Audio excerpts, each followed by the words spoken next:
안녕하세요. 저는 며칠 전 아내에게 뺨을 얻어맞으며 이혼 요구를 받은 유부남입니다.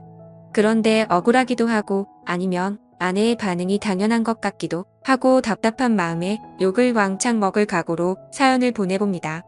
저는 아내와 나이차가 무려 8살 차이가 납니다. 그래서 주변에서는 많이들 부러워했습니다.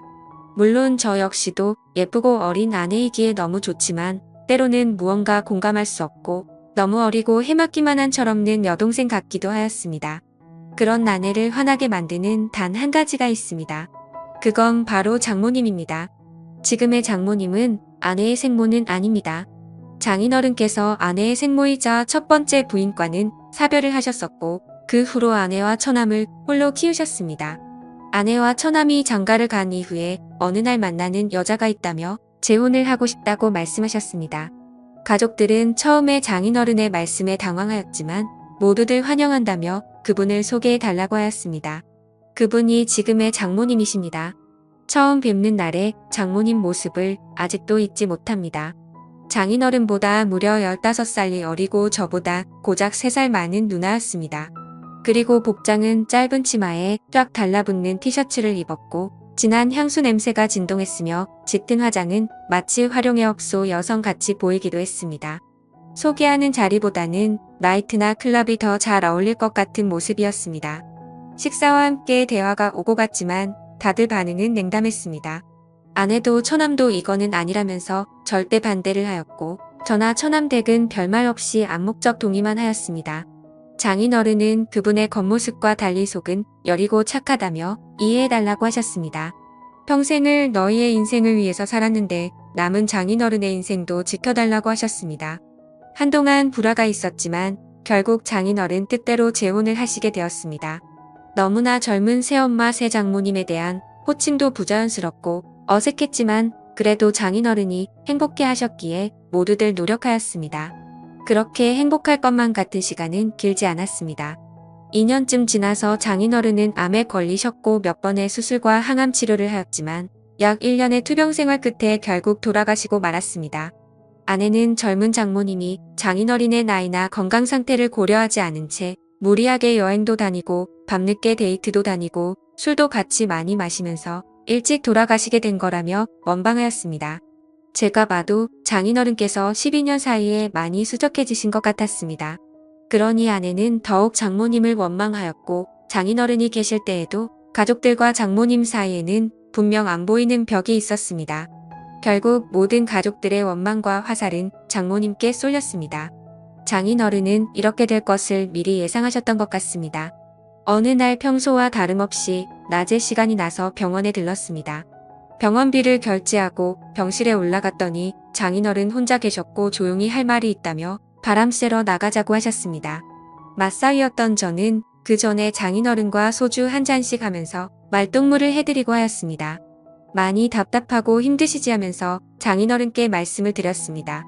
한참을 고민하시면서 혹시라도 자기가 죽게 된다면 아주 가끔이라도 장모 찾아뵙고 안부라도 물어주면 안 되려고 하시는 것이었습니다. 그러시면서 장모도 많이 외로운 사람이라며 부탁한다고 하셨습니다. 저는 마지막 당부 같은 걸 하시는 장인어른께 빨리 쾌차하셔서 집으로 가시면 장모님께도 더 잘하고 처갓집에 더 자주 찾아뵙겠다고 하였습니다. 자네만 믿는다며 저한테 여러 번 부탁을 하셨습니다. 그 뒤로 장례가 끝나고 어느 정도 시간이 지날 때쯤 장모님께 전화를 드렸습니다. 집에 그냥 계신다고 하셨습니다. 퇴근하고 과일 및 고기 등 이것저것 사서 처갓집에 들렀습니다. 아내 보고 같이 가자고 하면 불같이 화를 내며 안 갈 것이 뻔하기에 퇴근길에 혼자 갔습니다. 장모님께서 말을 안 한 지 사람을 안 만난 지 며칠이 지났는지 모르겠다며 반갑다고 하셨습니다.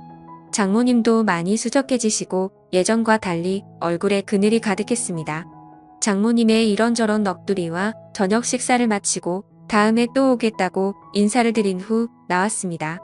배우자 중 누가 먼저 돌아가시면 3년은 많이 힘들단 얘기를 들은 적이 있습니다. 그래서인지 더 고맙다고 자주 놀러오라고 하시는 모습에 마음이 아팠습니다. 그날 이후 3일에 한 번씩은 꼬박꼬박 전화를 드려서 집에만 계시지 말고 친구도 만나시고 나들이도 다니시라고 말씀드렸습니다. 살 곳도 만날 사람도 없다며 그냥 집이 좋다고 하셨습니다. 그래서 정말 외출하고 싶으신데 가실 곳이 없으시면 점심때 회사 근처로 오셔서 전화 달라고 하였습니다. 언제든지 나가서 맛있는 점심 싸드리겠다고 하였죠. 그 후로 가끔 오셔서 점심도 같이 먹고 카페도 가서 대화를 하였습니다. 어느 날 아내가 이런 사실을 알게 되었고 저한테 불같이 화를 내었습니다. 그래서 장인어른 부탁부터 있었던 사실을 전부 이야기해 주었습니다. 아내는 장인어른의 부탁을 무시하지 않고 들어준 것은 고맙지만 앞으로 장모님과 개인적인 연락은 하지 않았으면 좋겠다고 하였습니다. 그리고서는 장모님께 전화해서 더 이상 자기의 새엄마도 저의 장모도 아니니 연락하지 말라고 하였습니다. 이 사실은 처남에게도 알렸습니다. 처남도 아내에게 그 정도까지는 할 필요 있냐며 심한 거 아니냐고 하였지만 아내는 확고했습니다. 그렇게 한두 달 지났을 때 장모님께 연락이 왔습니다. 그래도 가끔은 제가 연락을 줄 거라고 생각했는데 한 번도 안 와서 서운했다며 시간 될 때 처갓집에 놀러 오라는 것이었습니다. 집에 이것저것 고장나고 교체해야 될 것은 많은데 할 줄도 모른다며 도와달라는 것이었습니다. 그래서 이번 주말에 한번 찾아뵙겠다고 말씀을 드리고 아내에게는 주말에 회사 상사분들이랑 골프 약속이 있다고 거짓말을 하고 처갓집으로 갔습니다. 장모님께서 반갑게 맞이해 주시더군요. 저는 가자마자 수도 전구 벽지 보수 문고리 등 수리 및 교체를 시작했습니다. 딴 건 몰라도 제가 뭐 고치는 손재주는 좀 있는 편이었거든요. 그 집도 아내가 어릴 때부터 살던 집이다 보니 이래저래 오래돼서 고장난 것들이 많았습니다. 점심때가 훌쩍 지나서야 모든 것이 끝났고 늦은 점심을 먹게 되었습니다. 장모님께서는 고생 많았다며 맛있는 음식과 막걸리를 주셨습니다. 한 잔 두 잔 주시는 대로 마시다 보니 조금 취하게 되었고 소파에 쉬다가 잠이 들었습니다. 한참을 자다가 깨어보니 시간은 이미 많이 늦었고 아내에게 술자리가 길어져서 상사분들과 다 같이 2차로 가게 되었다며 내일 들어갈 것 같다고 문자를 남겼습니다. 그러고는 다시 거실 소파에서 잠을 잤습니다. 잠을 자고 있는데 무언가 소리가 들렸고 장모님 혼자서 술을 드시고 계셨습니다. 저도 옆에 앉아서 한두 잔 거들면서 장모님 말씀을 들어드리다 결국 만취하게 되었었죠. 저도 지금 생각하면 참 후회되지만 그날 술에 취해서였던 건지 실수를 저지르고 말았습니다. 그 사건 이후 장모님은 뒤탈 없이 그냥 즐기면 되는 거라고 하시면서 더 노골적으로 만남을 요구하셨습니다. 계속 거절을 하였지만 회사까지 찾아오셨습니다. 몇 번이고 다음에 찾아뵙겠다며 택시를 태워서 보내드렸지만 또 오셨습니다. 결국 처갓집을 가게 되었고 그렇게 만남을 가지게 되었습니다. 그런데 꼬리가 길면 잡히듯 내 행동이 수상해서 핸드폰을 뒤져보고 안 것인지 아내가 어떻게 안 것인지 모든 사실을 다 알게 되었습니다. 아내는 제가 처갓집에 있을 때 쳐들어왔고 장모와 머리채를 잡고 싸웠습니다. 제가 힘겹게 그 둘을 떼어놓고 아내를 차에 태워서 저희 집으로 왔습니다. 오는 길에 장모와 아내는 전화로 싸웠고 그 와중에 장모의 이야기를 듣게 되었죠. 아내의 태도가 너무 마음에 안 들어서 저를 일부러 꼬신 거라며 제 아내 보고 남편 관리나 잘하라는 것이었습니다. 그렇게 집에 오자마자 아내는 저를 죽도록 때렸고 이혼하자며 집에서 나가라고 하였습니다. 그렇게 집에서 쫓겨나서 회사 근처 고시원에서 생활한 지 2주가 되었습니다.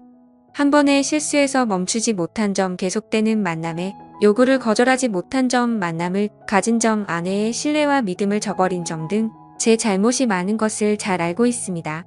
하지만 장모님의 그런 악의적인 의도로 벌어진 일들이라는 것이 억울하기도 합니다.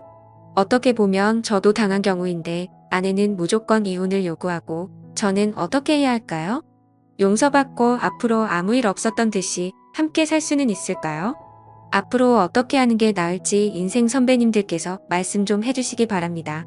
지금까지 읽어주신 모든 분들 감사합니다. 구독과 좋아요와 알림 설정 눌러주시고 다양한 사연 또 들으러 와주세요. 그럼 모두들 행복한 하루 보내세요. 감사합니다.